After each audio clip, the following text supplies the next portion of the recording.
बीडमधले निलंबित पोलीस अधिकारी रणजित कासले यांच्या दाव्यामुळे एकच खळबळ उडाली। वाल्मिक कराडच्या एन्काउंटरची ऑफर असल्याचा दावा कासलेंनी केला होता। फेसबुकवर एक व्हिडिओ पोस्ट करत हा दावा केलाय। आता अशाच प्रकारचा मोठा दावा सामाजिक कार्यकर्त्या तृप्ती देसाईंनी केलाय। तृप्ती देसाईंनी नेमका काय दावा केलाय? वाल्मिक कराडचा एन्काउंटर होऊ शकतो? गँग मेंबरच कराडचा गेम करणार? या सर्व प्रश्नांची उत्तरं या व्हिडिओतून जाणून घेऊया। त्यासाठी हा व्हिडिओ शेवटपर्यंत पाहत राहा आणि टाइम्स नाऊ मराठीला फॉलो आणि सबस्क्राईब करायला विसरू नका। वाल्मिक कराडचा एन्काउंटर कधी होऊ शकतो?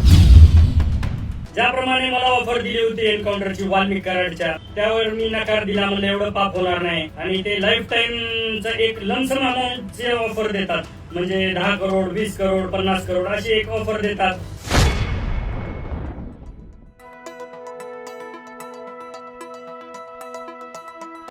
मस्साजोगचे सरपंच संतोष देशमुख हत्या प्रकरणाला आता 4 महिने उलटलेत। देशमुख हत्येत वाल्मिक कराड हा या प्रकरणाचा मास्टरमाइंड असल्याचा आरोप आहे। कराड सध्या बीडच्या जेलमध्ये कैदेत आहे। काही दिवसांपूर्वी जेलमधील गित्ते टोळीसोबत कराड गँगचा वाद झाल्याची माहिती समोर आली आहे। यानंतर गित्ते गँगला दुसऱ्या जेलमध्ये हलवण्यात आलं। याच दरम्यान बीडचे निलंबित पोलीस अधिकारी रणजित कासलेंनी वाल्मिक कराडच्या एन्काउंटरबाबत मोठा दावा केलाय। ज्याप्रमाणे मला ऑफर दिली होती एन्काउंटरची वाल्मिक कराडच्या, त्यावर मी नकार दिला। मला एवढं पाप होणार नाही आणि ते लाईफ टाइमचं एक लमसम अमाऊंटचे ऑफर देतात, म्हणजे 10 करोड 20 करोड 50 करोड अशी एक ऑफर देतात। ही महाराष्ट्र सरकार खरंच नपुसक आहे आणि हे विरोधी पक्षाचे सुद्धा नेते नपुसक आहेत।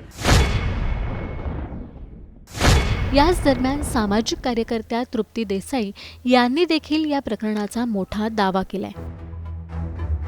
वाल्मिक कराडचा एन्काउंटर होऊ शकतो असं एका निलंबित अधिकाऱ्याने सांगितलंय। ते अधिकारी किती खरं बोलतात की खोटं हे माहित नाही, परंतु वाल्मिक कराडचा एन्काउंटर किंवा खून होऊ शकतो याची भीती मी आधी व्यक्त केलेली होती आणि आता सुद्धा मोठमोठे जे मोहरे आहेत ते वाल्मिक कराड नाव घेऊ शकतो। अनेकांचं राजकीय करिअर जे आहे ते त्याच्यामध्ये उद्ध्वस्त होऊ शकतं, म्हणून जे आहे ते त्याच्या जवळील टीम जी आहे ती त्याचा एन्काउंटर करण्याची सुपारी देऊ शकते।